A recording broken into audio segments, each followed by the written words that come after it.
বন্ধুরা, আরেকটা নতুন বছর শুরু হয়েছে। অনেক মানুষ আনন্দে আর আশায় ভরে উঠেছে। অনেকে বলছে এই বছর আমার জীবনে অনেক কিছু ভালো জিনিস নিয়ে আসবে। এই নতুন বছর আমার জীবন বদলে দেবে। এই নতুন বছর আমার জীবন এবং আমার পরিবারে আনন্দ আর শান্তি নিয়ে আসবে। কিন্তু আমি আপনাকে একটা সত্য বলতে চাই, হয়তো আপনি এই সত্য পছন্দ নাও করতে পারেন।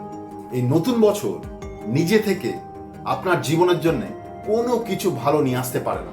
এই নতুন বছর নিজে থেকে আপনার জীবনের জন্য কোনো কিছু ভালো নিয়ে আসতে পারে না। কারণ এই নতুন বছর একটা সময়ের সীমা মাত্র, একটা টাইম ফ্রেম। প্রত্যেক বছর একটা সময় সীমা, সেরকম এই নতুন বছর একটা সময়ের সীমা মাত্র।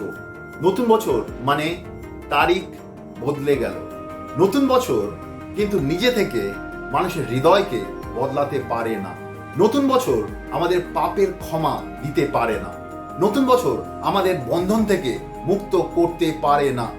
নতুন বছর আমাদের মনের ভয় থেকে মুক্ত করতে পারে না। নতুন বছর আমাদের হৃদয়ের শূন্যতা থেকে মুক্ত করতে পারে না।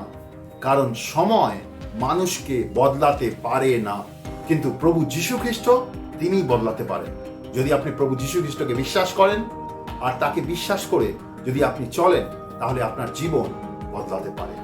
যোহনের 8:36 লেখা আছে, যদি প্রভু যীশু খ্রিস্ট আপনাকে মুক্ত করে তাহলেই আপনি মুক্ত হবেন।